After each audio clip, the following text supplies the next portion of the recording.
Let me ask you guys this question here, because I don't have a whole bunch of facts on it, but at this point, they probably should have some kind of closure. So, friend of a friend of mine is dating a girl dating her for 2 years or something like that. Finally, they move in together and everything. Everything seems just fine, and he's feeling it. So he wants to take this thing to the next step. So he proposes to her.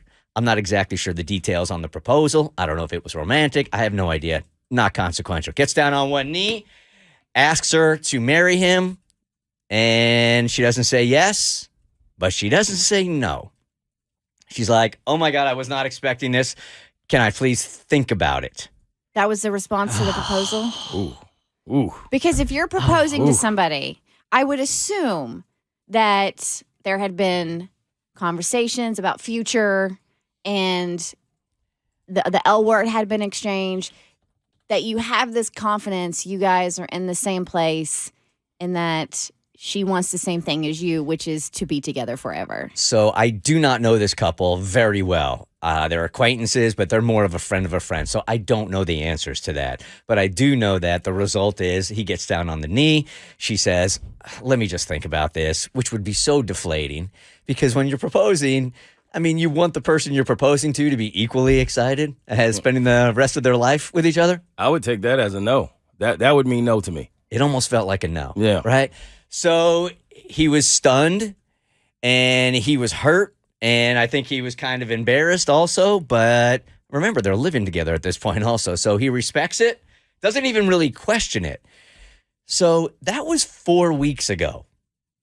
4 weeks ago, and she hasn't circled back with him on it. It's been a month. It's been a month. Still thinking, huh? And she's still thinking, and he hasn't brought it back up to her yet also. Oh, that's awkward. That is hella awkward. Oh, Right? my God. So I guess what I'm asking you guys is, from your perspective, if she hasn't gotten back to him in the month and said either yes or no, and he hasn't had the guts, I guess, to circle back and say something, because I guess he doesn't now want her to feel pressured. He's not really sure where her head is at.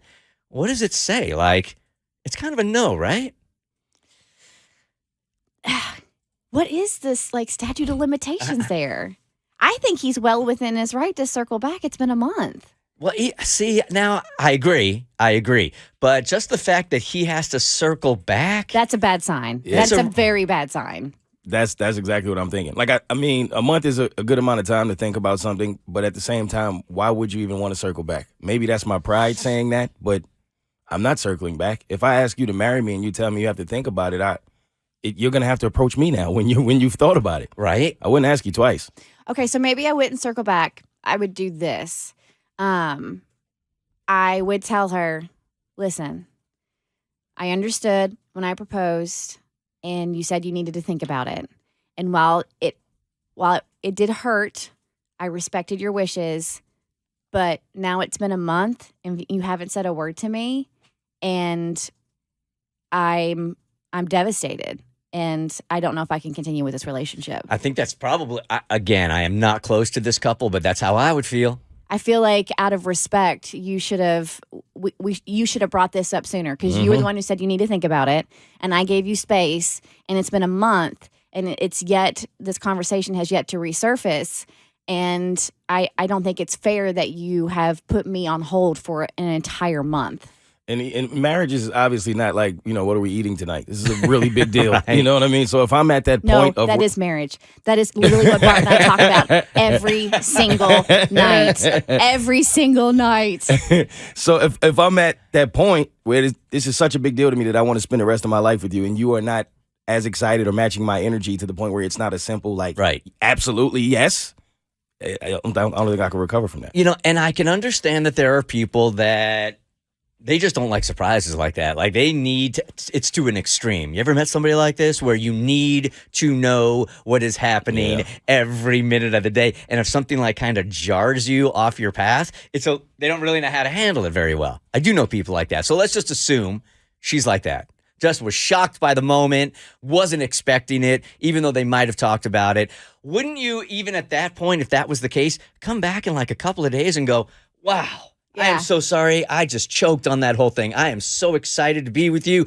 I just was lost in the moment. I am so incredibly sorry. I'm excited to spend the rest of my life with you. And then it's done by Wednesday. Well, there's that. Or even if it's like a couple days later, she's like, hey, I was obviously very surprised. I still need some more time to think about this. This is a huge decision. At least check back in saying, hey, I still need more time. Right. Instead of just not bringing it up. For a month. So, Mo, if this is you, and I know you said you've struggled with your ego on this. Are you done with this relationship at this point? Do you even circle back? No, I will be done with the relationship. I think I'm No gone. way I could keep going. I don't think I could get over that either. The Bert Show. Like what you just watched, you can get more of The Bert Show on your favorite podcast platform. Wherever you listen to your podcast, you can find us. I don't know what any of these buttons do, by the way.